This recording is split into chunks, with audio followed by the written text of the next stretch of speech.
The threat of a third COVID wave is looming, and that's why the Uttarakhand government has decided to cancel this year's Kawad Yatra. The decision came after the IMA, the Indian Medical Association, put out a very clear warning against holding festive gatherings. Uttar Pradesh, however, has allowed the yatra with certain curbs in place. Delhi and Haryana are yet to take a call. On a day when Indian Medical Association shot off a letter to newly elected Uttarakhand CM PS Dhami, warning him of repercussions of holding annual Kawad processions, good sense, it seems, has prevailed. Uttarakhand became the first state to cancel this year's Kawad Yatra because of the COVID pandemic. लोगों का जीवन हमारे लिए प्राथमिकता है, हम उससे बिल्कुल भी खिलवाड़ नहीं कर सकते, उसमें हम कोई कोताही नहीं बरतेंगे, इसलिए हमने यात्रा स्थगित करने का फैसला किया। The IMA has been vocal in its appeal. The Organization of Doctors has declared that allowing any religious festival could be dangerous. Evidence which is across the globe, it says that once we are following strictly COVID appropriate behaviors, there is a 70 to 80% possibility of reduction of the cases. It is well documented. But Uttar Pradesh has decided to allow the annual road pilgrimage with some curbs. A limited number of pilgrims will be allowed to take part in procession, and they will have to carry an RT-PCR negative report.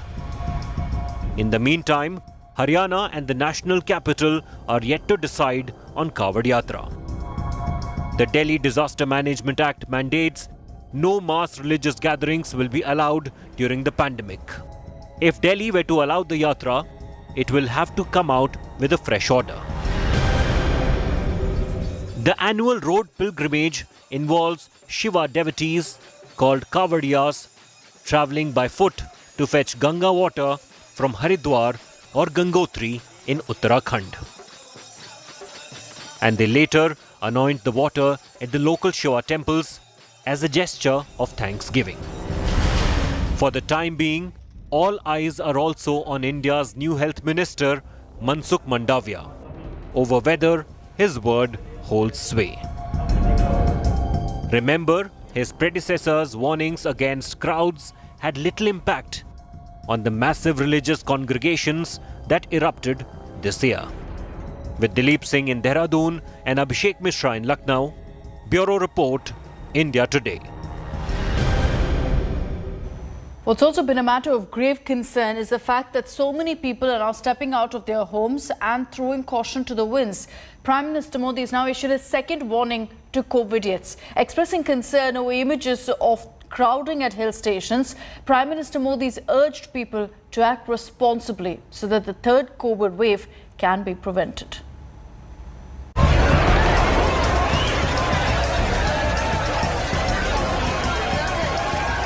Maskless tourists at Kempty Falls in Mussoorie throwing social distancing norms to the wind. Tourists flocking to the hills without any precautions. As the pandemic revenge travel continues unabated, Prime Minister Narendra Modi issued yet another warning to COVIDiots.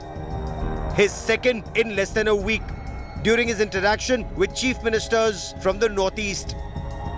Hill station में, markets में बिना mask पहने, बिना protocol का अमल किए बिना भारी भीड़ का उमड़ना, मैं समझता हूं एक चिंता का विषय है, ठीक नहीं है। कभी-कभी लोग सवाल पूछते तीसरी लहर की क्या तैयारी की है, तीसरी लहर के लिए आप क्या करेंगे। आज सवाल ये होना चाहिए हमारे मन में कि तीसरी लहर को आने से कैसे रोकना है। With fears of a possible third wave looming large, Prime Minister's first big warning had come at the first cabinet meet on Thursday after the big reshuffle. The Prime Minister told his Council of Ministers that images of crowded places and people moving without masks is not a pleasant sight. He said there is a need to instill a sense of fear in people. Prime Minister Modi added, there should be no place for carelessness and complacency. A second mistake would have far-reaching consequences. The Prime Minister's warning comes even as thousands are heading to the hills to get some respite from the heat wave that is scorching North Indian plains. Mask सभी को लगाना चाहिए, distance रखना चाहिए, जितना control हो रहा है अब भगवान करे इस साल में ये बिल्कुल यहाँ से खत्म हो जाए। काफ़ी टाइम बाद अभी घर से निकले हैं तो यहाँ देख रहे हैं, लेकिन क्राउड बहुत ज़्यादा है यहाँ पर। बाहर निकले हैं, थोड़ा अपने आप को मन को एंजॉय करने के लिए निकले हैं, अभी थोड़ा रिलैक्स हो, लेकिन थोड़ा मन में डर भी है, कोरोना है, थोड़ा मतलब डिस्टेंस रखना चाहिए। Though daily COVID cases have plummeted, there is no room to drop guard. But if COVIDiots don't mend their ways, we will be inviting a third wave. Bureau Report, India Today.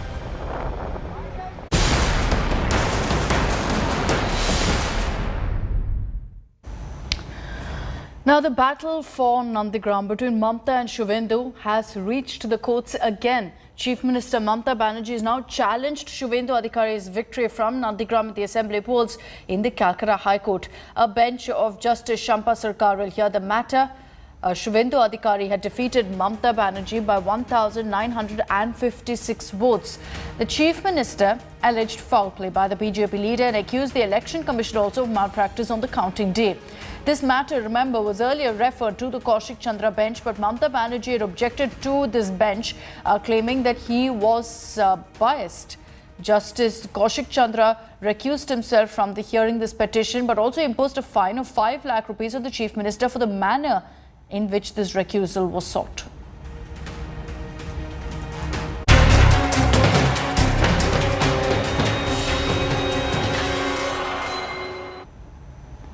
Let's get you the top political story of the day. What's happening in Punjab? Navjot Singh Sidhu continues to bowl googlies at the Punjab Congress and Chief Minister Captain Amrinder Singh.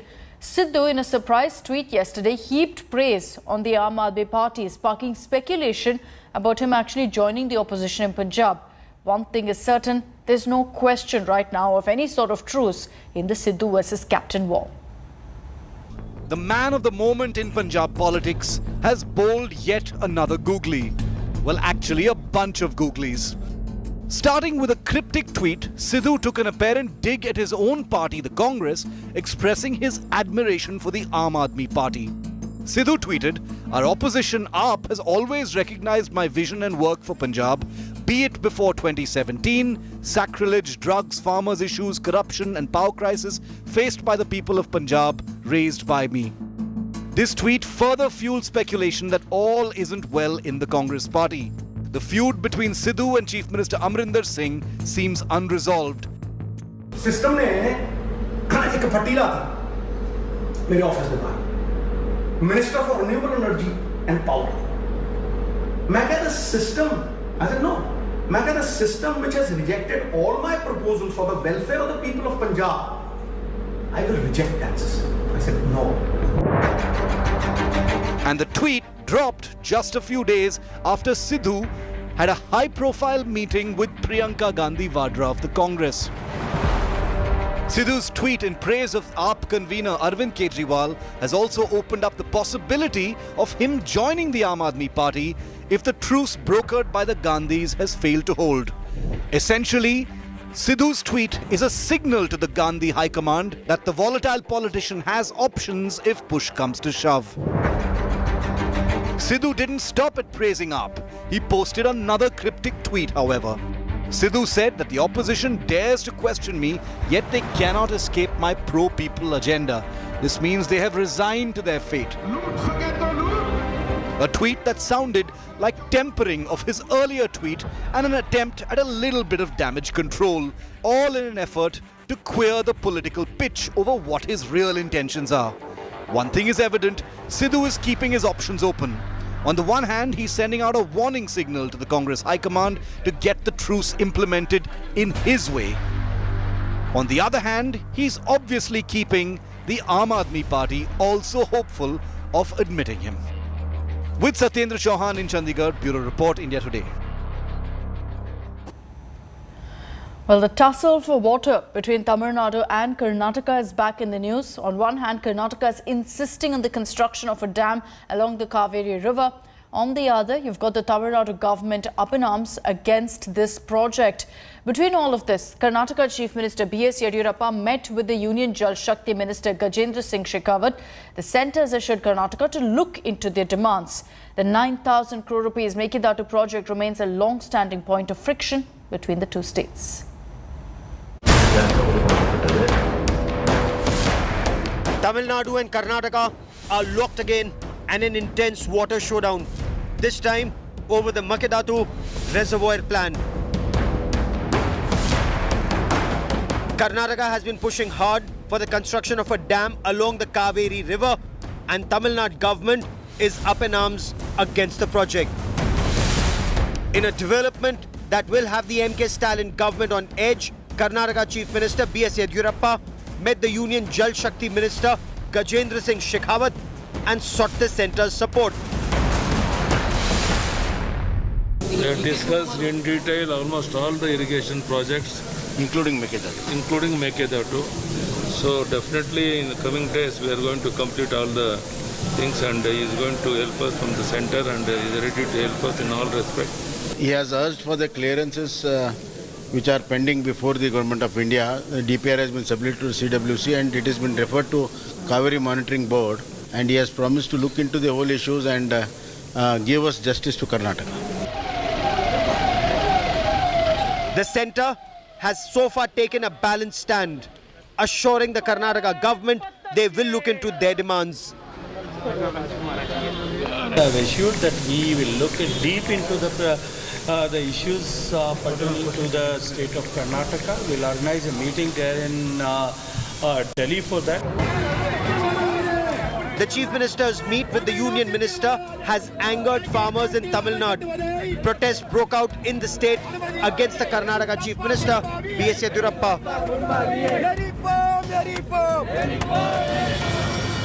Tamil Nadu, meanwhile, is digging in its heels. Chief Minister M.K. Stalin held an all-party meeting on Monday, and all parties promised to stop the construction of the reservoir at all costs. Mr. M.K. Stalin has been successful in creating an unanimous opinion among all the political parties in the state of Tamil Nadu, and all of them are going to go meet the Prime Minister, the central government, impress upon them that this project, which is against the Supreme Court judgment, which is an illegality, should not go. In Karnataka too, opposition parties have rallied behind the B.S. Yediyurappa government and said all steps must be taken to ensure water supply to Bengaluru. It is an opportunity for the BJP government here. Since they have a government at the centre and they have a government here, they should work it out and see that the Mekidatu project happens. Now, with both Karnataka and Tamil Nadu hardening their stance on the Mekidatu project, the ball is now firmly in the court of the centre, which needs to mediate in order to find an amicable solution for both the states and also both its people. With video journalist Madhuar, Nolan Pinto for India Today.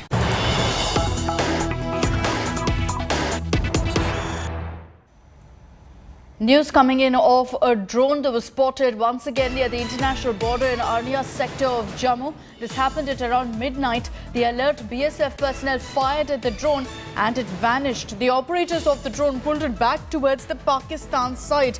This is again what we're seeing, another drone that's been spotted in the last few weeks since the incident that was reported at the Jammu Air Force Station. Now, in this particular case, we understand that it was at the international border that this particular drone was spotted.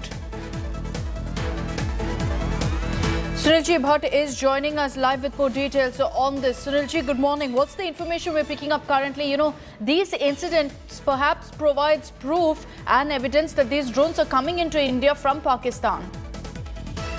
Well, good morning, Akshita. It's absolutely clear that it's absolutely clear that these drones are coming from the Pakistani side, and what we are learning from our sources that last night around midnight a drone was spotted by the alert BSF personnel in Arnia sector near the international border, and as soon as the drone was spotted, the BSF personnel fired at that drone. and soon it vanished from that spot. And it seems that the operators of that drone pulled it back towards the Pakistani side. Akshita, we understand that since the drone attack on the Air Force station in Jammu, there has been high alert all along the international border as well as along the line of control. And that is why the alert BSF troops spotted a drone around midnight in Arnia sector, and it was the troops fired at that drone. But it's not clear right now that whether this drone was being used for surveillance or to smuggle weapons, because in the last 2 years we have seen that on a number of occasions Pakistan has sent drones to smuggle weapons into Jammu and Kashmir, and as recently as few days ago another consignment of weapons was sent through drones at the international border. So clearly, Akshita, this is a new modus operandi that is being used by the terrorists and Pakistan to foment trouble in Jammu and Kashmir. That's right. This happened in the dead of night. We're seeing that incidents of these drone activities being reported in the dead of night, trying to use the night as a cover. But what we're seeing is that our forces, the BSF personnel along the international border, spotted the drone, fired at it, and that's when it was pulled back. Sunilji, thank you for all those details. Now, the ceasefire between India and Pakistan had brought some calm at the LOC. But reports suggest now that some terror hideouts have again become active along the line of control. Alert forces have not lowered their guard down. There's now a drone threat that also looms large, as we just told you. India Today gets you this ground report now from the LOC.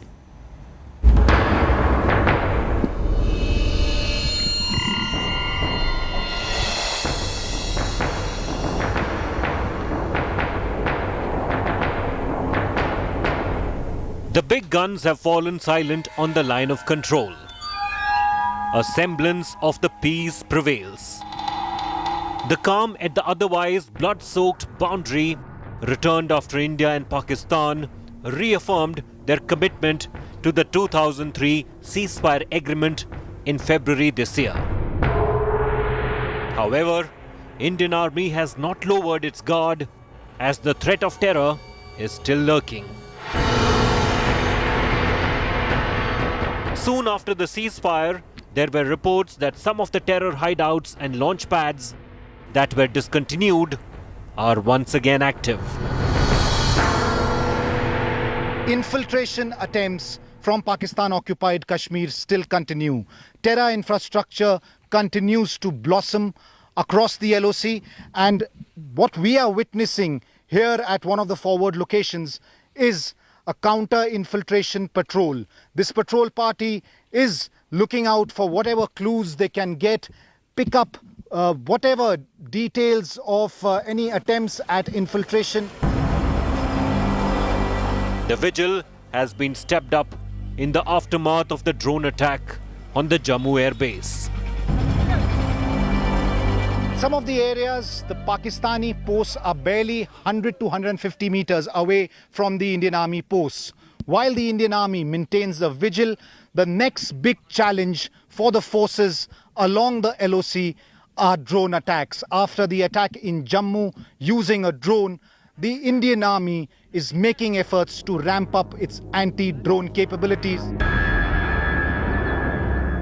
For decades, locals living along the line of control in Poonch have bore the brunt of border firing, shelling and terror attacks. The ceasefire has brought them relief. अभी तो चलो ठीक है, तकरीबन ये जिस time से जंगबंदी हुई है ठीक है, थोड़े आराम से बच्चे भी रह रहे हैं, हम भी रह रहे हैं. While peace has returned for now, past memories continue to haunt local citizens. 21-year-old Shukat Muhammad was part of a 10-member group working as army porters. He lost his leg in an attack by the Border Action Team of the Pakistan Army and terrorists in January 2020.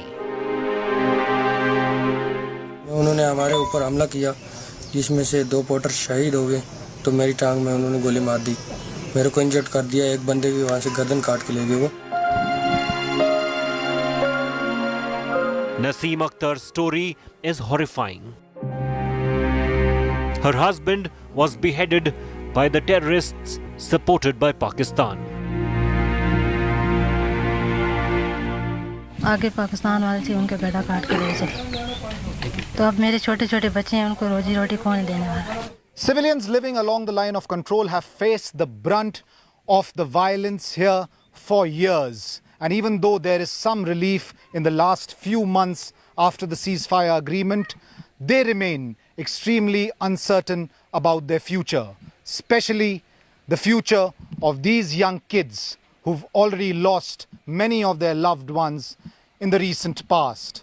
In fact, some of them have also lost their fathers, who were porters with the Indian Army, because they were targeted by the Pakistani Army and the terrorists while working with the Indian Army. With camera person Satya from the line of control, Abhishek Bhalla for India Today. Just ahead of the world's biggest sporting event, the Tokyo Olympics 2020, Prime Minister Narendra Modi spoke to our Indian athletes and shared his success mantra. The Prime Minister told these athletes, don't be bogged down by the huge expectations of the nation. He told them to give it their best and to make the country proud. In the 2-hour-long interaction, Prime Minister spoke to 15 athletes individually and clearly boosted their morale. Here are some excerpts from the Prime Minister's talk with India's Olympic heroes. You are a reflection of New India. आप में commitment भी है, competitiveness भी है, यही qualities new India की भी है. इसलिए आप सब न्यू इंडिया के रिफ्लेक्शन है. हमारा यही सफर है. कुछ साल का हमारा करियर होता है और हमको अपने आप को मोटिवेट करना होता है. सर पूरी मेहनत कर रहे हैं, कोशिश कर रहे हैं कि जितना अच्छा हो सके उतना बढ़िया करके आए ओलंपिक में.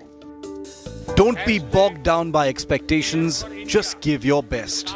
These were Prime Minister Narendra Modi's words of advice to the Indian team heading to the world's biggest sporting event, the Olympics in Tokyo. The Prime Minister spent nearly 2 hours on Tuesday evening with the elite group of athletes selected to represent India at the Olympic Games.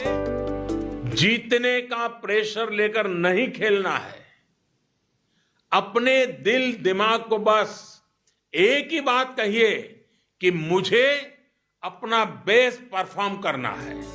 Gachibowli में practice बहुत अच्छा चल रहा है sir. मैं ये choose किया क्योंकि अभी ओलंपिक स्टेडियम बहुत बड़ा है और वो एसी और वो शटल कंट्रोल करना बहुत अच्छा होता है.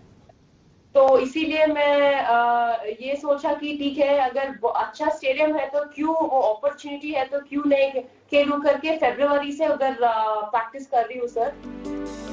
The Prime Minister spoke to each athlete individually and boosted their morale before they embark on one of their biggest sporting challenges. और अब जब मैं ओलंपिक्स, मेरी फर्स्ट ओलंपिक्स के लिए जा रही हूँ सर, तो बहुत प्राउड फील होता है कि इतने लोगों की मदद, इतने लोगों ने मेरे इतना सपोर्ट किया, मोटिवेट किया और हमेशा गाइड किया है सर. तो काफी अच्छा लगता है sir. Even the parents of the Olympians were part of the interaction with the Prime Minister. बस सर, पेरेंट्स ये जानना चाहिए कि अगर अपने बच्चे हेल्थ वाइज अच्छे होंगे तो सब कुछ बड़ा होगा. क्योंकि आप थोड़ा खेलेंगे तो आपका हेल्थ अच्छा होगा, ऑटोमेटिकली आपका कंसंट्रेशन बढ़ेगा, हर इश्यूज में आप लोग आगे बढ़ेंगे. India will be represented by 126 of the best at the Tokyo Olympics, the largest squad ever being sent. किसी ने अपने खेल की शुरुआत गांव के खेतों से की है, तो कई साथी बचपन से ही किसी स्पोर्ट्स एकेडमी से जुड़े रहे हैं. लेकिन अब आप सब यहां टीम इंडिया का हिस्सा है. आप सब देश के लिए खेलने जा रहे हैं. And there couldn't have been a more inspiring booster shot than the Prime Minister himself wishing them podium success. बहुत बहुत धन्यवाद. मेरी बहुत बहुत शुभकामनाएं. Bureau Report, India Today. With that, I'm slipping into a short break here on First Up. Thank you very much for watching. Have a great day. I'll be joining you in just a few minutes with lots more news and updates.